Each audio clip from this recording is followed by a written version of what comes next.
where we are now. Presently, we are the home of a great lady. Yes, the Aṣojú Ọ̀dọ́bìnrin Oòduà Yoruba land. A great music icon. A beautiful, I mean, not just a beautiful, the most beautiful, most exciting lady performer. Yes, she's an artist. That's the person of Ayanbirin, the mother drum of Africa. Right now, we want to go into her house. We want to get to know more about her. Yes, we want to know who she is, her background, her growing-up experience, what really motivated her to go into the drumming industry. Yes, join me as we meet Ayanbirin.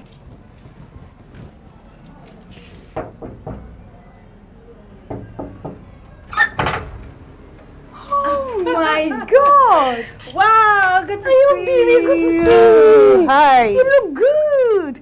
Gorgeous. Dazzling. Oh my God. I love your makeup.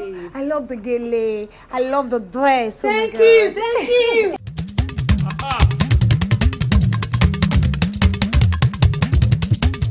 Ayanbirin náà dé o. Ayanbirin náà dé o. Ogborinde ogbelide. Ayanbirin náà dé o. My name is Oluwatosin Olakanyi Olayemi. Well, I know people are saying, what's the long name about? I'm married, so I've added another extra name, you know. So that's why I call myself Tosin Olakanyi Olayemi. But people actually call me Ayanbirin because Ayanbirin is the person they know. She's the woman on stage. I went to state primary school, Dokpemu. From there, I proceeded to Egbado College, Ilaro, now IYA College, Ogun State, a boarding school. You know, my mom didn't like my trouble, so she had to just go and drop me there. From there, I went to Lagos State University. I spent 4 or 5 years, I think 6 years in LASU, where I studied chemical and polymer engineering. What more? I was very naughty growing up. I grew up a tomboy. I loved to look like a guy. I was used to wearing t-shirts and, you know, this baggy jean and stuff like. I was very troublesome. I think that was one of the reasons why my mom actually went ahead to put me in a boarding school. But now I'm a changed person.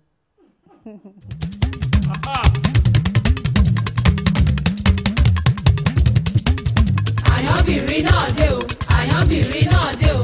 Ogborinde ogbelide. Ayanbirin náà dé o. I'm a typical African woman, Yoruba to the core, black blood. Mi mo kuli mo kono mo ki ba mi mo ki ye mi o e. Du ma se lili agbagba mama duli e. Du ma se ye mi o koko. Di boya o. Ale olibe emi omo won ki won yi o. I am from Ondo town. Ondo. Ọmọ lílà méjì ojúṣe yẹ.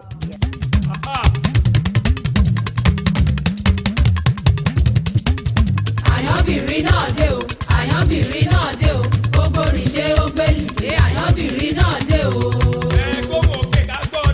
Very big question, and a lot of people have asked me why I picked the IYA-ILU as the mother drum, you know. Why I picked the IYA-ILU out of all the talking drums that we have in the Yoruba land. I see the IYA-ILU, or let me say the mother drum is actually a pace setter in the Dundu ensemble. It is a leader of the group. It dictates the pace of the music, dictates the rhythm. It talks, you know. It's like the leader of the group. And Ayanbirin is the mother of drum. I call myself the mother drum. I'm mother of all drums. I don't know. IYA-ILU, mother of the nation. IYA-ILU, you know, basically because the IYA-ILU is a pace setter. And I see Ayanbirin as a pace setter, a leader of a group, and an ambassador of culture. So out of all the Yoruba drums, Ayanbirin picked the mother drum purposely because of its unique role in the Dundu ensemble.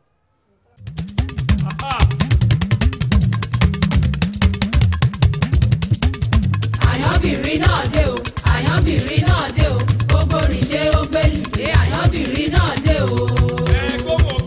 Their reaction, my parents' reaction wasn't really good at the initial states because my dad always wanted me to be a medical doctor. I can remember vividly that I did about 4 or 5 JAMB, because most of the time my dad would get me the form, and he will fill first choice medicine, second choice pharmacy. Most of the time I never got to see my forms until the day you just tell me, I'm going to prepare for Yoruba, math, the sciences, you understand.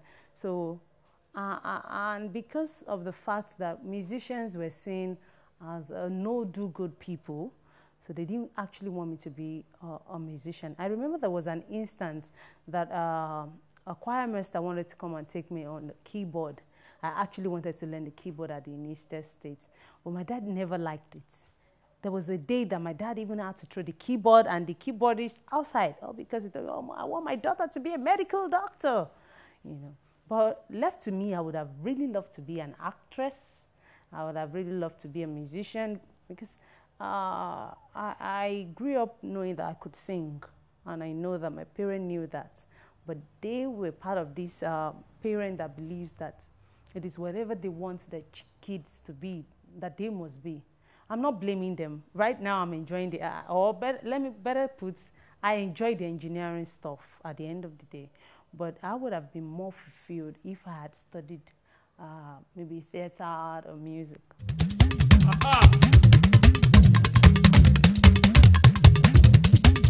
Ayanbirin náà dé o, Ayanbirin náà dé o, gbogbo rìndé ó gbèlùdé, Ayanbirin náà dé o. I wouldn't say it's good to impose whatever career you want to impose or choose for your children. Or career-wise, I am not in support of parents choosing career for the children, in the sense that it's affected me. Maybe I would have spent like 4 years in the university, but the engineering thing took about 5 years, strike, pre-degree program, wasted a lot of time. Every disappointment is a blessing, and this is not even a disappointment, you understand? It's a blessing anyway, but it is not good for parents to choose for their kids. When you discover that a child has a talent, there is nobody that does not have a talent. All we need to do as parents is to guide such child and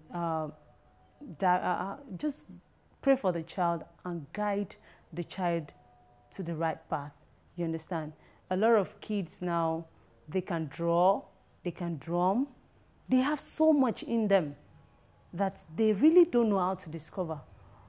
Our work as parents is to discover such talents in them, brush it up for them, and make sure that every child that has a talent must go to school. It is very essential. Talent is not just enough. Good education will brush up whatever talent you have in you, so that it can bring you to the forefront, you know, of your future career. Some people may end up using their career as, how will I put it, maybe sort of as a profession, like I am doing now. And some people will have to go to school. It's not just because I discovered that I'm a musician, I just want to start the music thing. The educational thing is there, and that is why parents should give support to their child, brush them up, brush their talent up, and give them a very good support, give them good education. In so doing, or by so doing, the child will grow up better than what we think will be better for them. You know, some people believe that I know best. I'm your mother, I'm your father. I know best. Sometimes we don't know best. God knows best. These children are just for us to cater for them, to take care of them. We are not their creator. They have a purpose for coming to this world. We are just like one yellow loco. We're just to guide them. We're just guardians. You understand? We are not supposed to lead them to the wrong path. We are supposed to pray for them and guide them aright.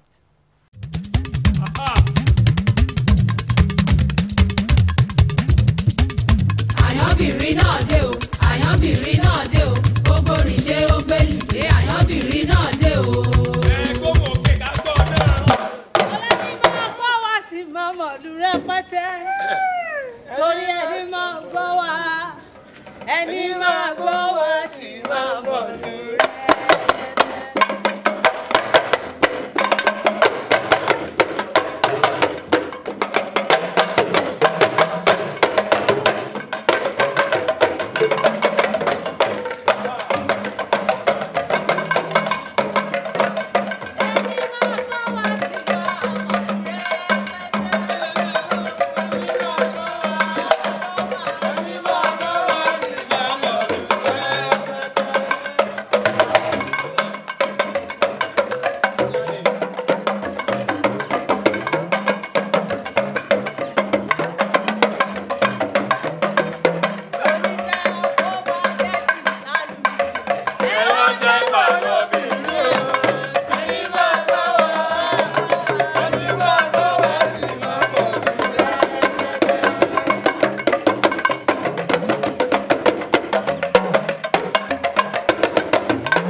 the early stage of my artistic performances, I would say finance. Finance was a very big challenge because I remember then that I met quite a lot of promoters that were ready to divert my attention from the kind of music I wanted to play. There was even a promoter that I met, and he told me that I was going to sign 5 years contract with him, and during those periods I will not give birth, I will not get married. And I looked at my age as at that time. I looked at it, how will I pursue career to the extent that I will not have the opportunity of setting up my life, you understand, you know. But at some point in time I started on my own, but finance really gave me a setback, a very, very big setback at the initial stage. Nobody wanted to support African music.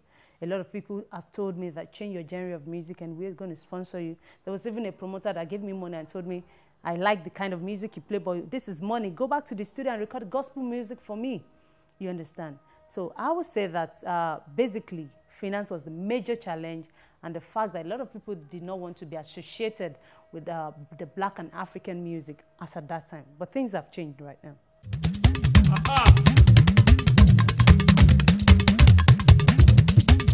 Ayanbirin náà dé o, Ayanbirin náà dé o, gbogbo rìndé ó gbèlùdé, Ayanbirin náà dé o.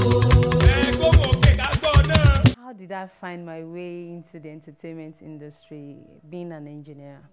I would say my talent really made way for me, and thank God that I discovered what God had deposited in me early.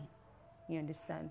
I found out that I could sing, and I decided to work on it. A lot of our youth these days don't really want to discover themselves. They just want to be what their parents want them to be. They don't really have a future. They don't know what to. They don't have their own plans. They don't want to discover something about them. You understand? It was just. I would say that my talent made me to. The talent in me actually gave way to me finding myself in the entertainment industry at very early. I didn't wander away too much. I thank God, and I believe that being a musician today is not an error. God wanted it to be like that, and as an engineer, I've not really practiced my engineering profession one day, because the drumming thing came persisting when I was in my 3rd year at the university. So I have not really had time. I've not even collected my certificate at Lagos State University. You understand? That is not to say that I'm not proud to be an engineer. I'm proud to be an engineer. By God's grace, maybe I'm still going to further my education. But for now, it is music all the way.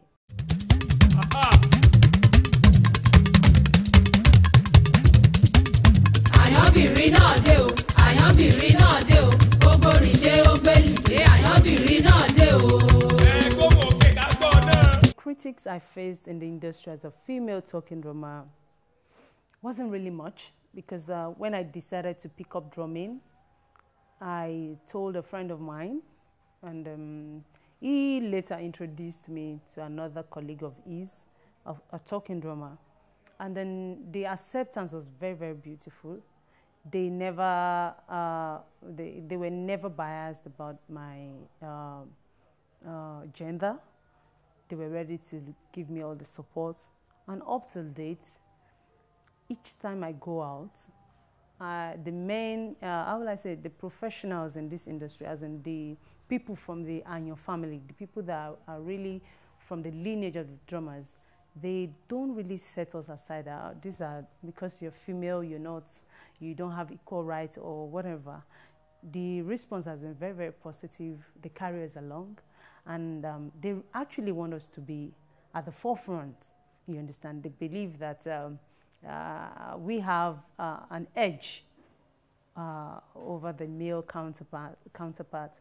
And sincerely, I'll say that the behavior has been very, very positive. And we have an association, we call it the Association of Professional Drummers of Nigeria, ABDON. And we have so many male drummers. That is not to say that we don't have female drummers. And a lot of people are still joining. And they give us an open hand. They want us to be there. They want to be associated with our dream. we are welcome. They are even encouraging other female artists to come and, other female drummers to come and join. So I would say that their response has been very, very positive, no gender bias. I have never felt like maybe because I'm a woman, that's why they're behaving. No, their behavior has been very, very, very nice. And I will really commend the male drummers in this aspect, you understand?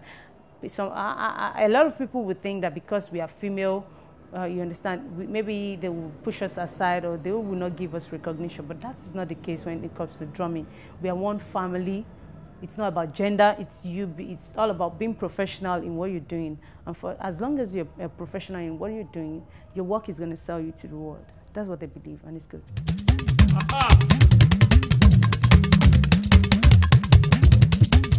Ayanbirin náà dé o, Ayanbirin náà dé o, gbogbo rìndé ó gbèlùdé, Ayanbirin náà dé o. Well, after picking up the drum, I remember my dad told me that his mother's brother used to be a drummer back in Ondo town. That is not to say that we are from the Ayan family.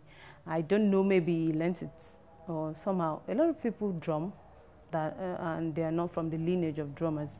But maybe it's in the blood and I learned mine, but Ayanbirin is not from the lineage of the talking drummers. The Ayan prefix just at the front of my name is just like Ayanbirin, female drummer, you know. Even the search for the name even gave me a whole lot of problem because I never had this Ayan Ronke, Ayan Tosin, Ayan, all these things in front of my name. So I had to search deeply and look for a unique name that is going to sell my art and also sell what I do as a person. Once they hear Ayanbirin, you know, it's very simple. People know that Ayan are people that are from the lineage of drummers, and Birin is just the short form of Obirin. So Ayanbirin.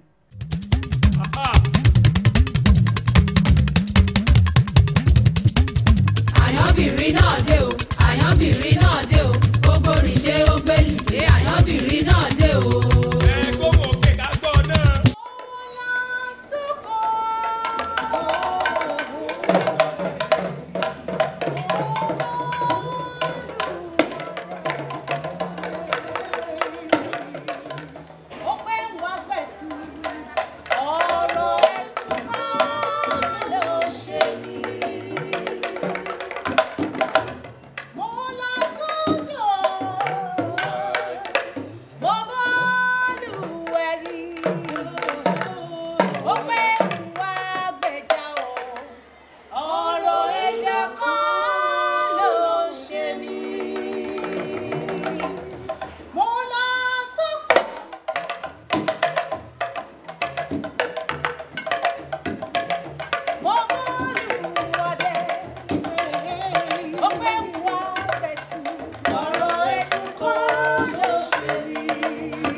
The Dundu ensemble has 4 drums.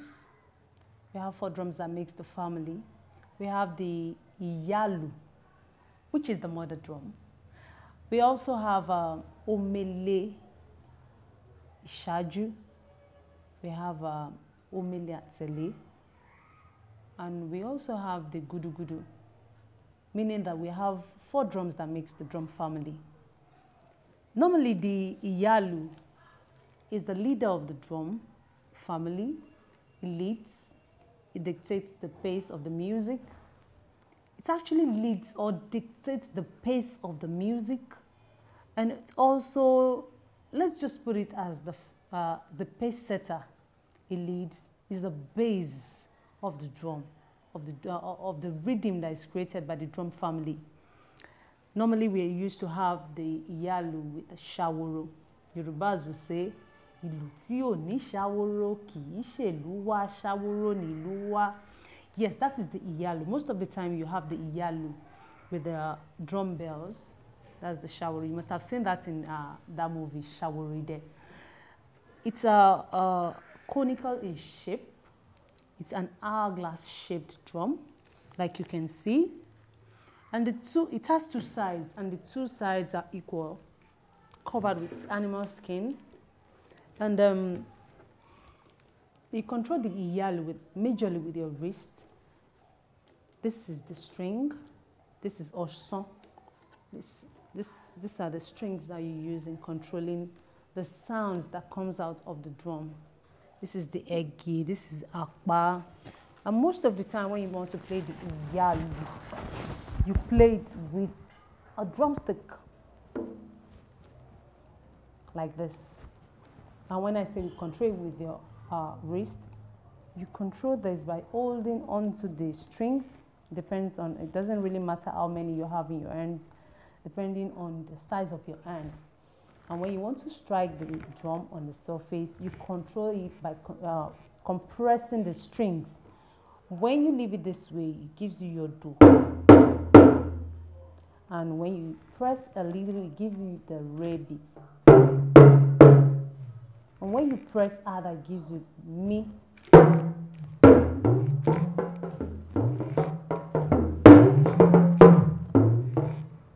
This is the IYA-ILU, the hourglass shaped drum.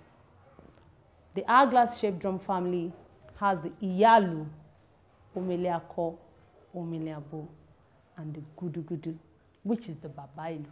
It actually originates from West Africa, in Oyo, Oyole, and it's a symbol of culture.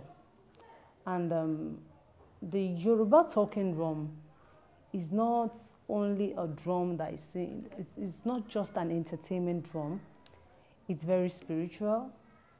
It communicates. It announces war. It energizes people during war. It has so many other usefulness. And recently it has been used as a social instrument that is found in most music in West Africa, even all over the world.